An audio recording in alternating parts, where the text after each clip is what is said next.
স্বর্ণযুগের বিখ্যাত সঙ্গীত শিল্পী ও সুরকার হেমন্ত মুখোপাধ্যায়ের জ্যেষ্ঠ পুত্র জয়ন্ত মুখার্জি।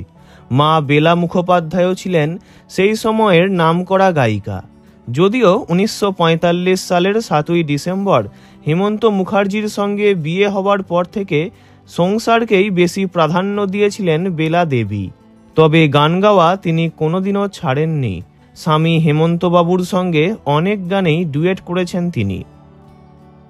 1947 সালে তাঁদের বড় ছেলে জয়ন্তর জন্ম এবং তার 7 বছর পর 1954 সালে হেমন্ত কন্যা রানু মুখোপাধ্যায়ের জন্ম হয়। দুই ভাই বোনই বাবার কাছে গান শিখেছেন। তবে কন্যা রানু সঙ্গীতে কেরিয়ার গড়লেও পুত্র জয়ন্ত গানকে পেশা হিসাবে বেছে নেননি। তাই রানুকে নিয়ে দর্শক বা শ্রোতা মহলে আলোচনা হলেও অনালোচিত থেকে গেছেন হেমন্ত পুত্র জয়ন্ত।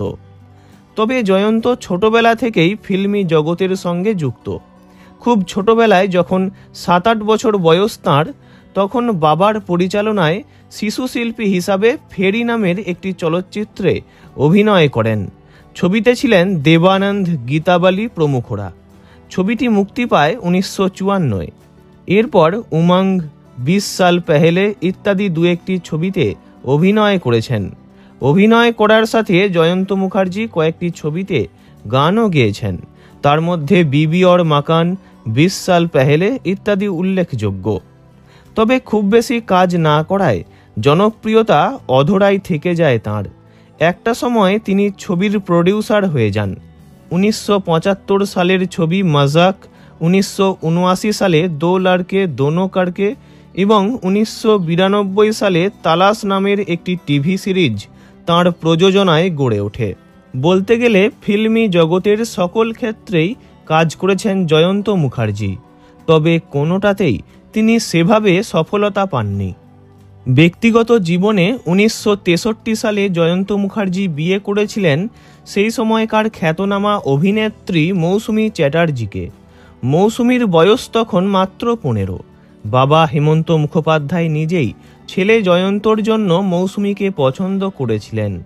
জয়ন্ত ও মৌসুমীর 2 মেয়ে, পায়েল ও মেঘা। তবে দুর্ভাগ্য, তাঁর বড় মেয়ে পায়েল অকালে প্রয়াত হন। 2019 সালের 13ই ডিসেম্বর মাত্র 45 বছর বয়সে মারা যান তিনি। ডায়াবেটিসে ভুগছিলেন এবং 2017 সাল থেকেই কোমায় ছিলেন। বড় মেয়ে পায়েলের অকাল প্রয়াণ শোকে পাথর করে দেয় পিতা জয়ন্ত মুখার্জি ও মা মৌসুমীকে। বর্তমানে তাঁদের একমাত্র অবলম্বন ছোট মেয়ে মেঘা। মেঘা অভিনয় জগতে পা রাখলেও এখনও সেভাবে নাম করতে পারেননি। বর্তমানে জয়ন্ত মুখার্জিকে ক্যামেরার সামনে সচরাচর দেখা যায় না। আগে স্ত্রী মৌসুমীর সঙ্গে বিভিন্ন ইভেন্টে জয়ন্তবাবুকে দেখা যেত। তবে এখন নিজেকে অনেকটাই গুটিয়ে নিয়ে লোকচক্ষুর আড়ালে অন্তরাল জীবন কাটাচ্ছেন তিনি। ভিডিওটি ভালো লাগলে লাইক করবেন, অন্য কারোর বিষয়ে জানতে কমেন্ট করবেন, আর এমনই সব ভিডিও পেতে চ্যানেলটি অবশ্যই সাবস্ক্রাইব করবেন। ধন্যবাদ।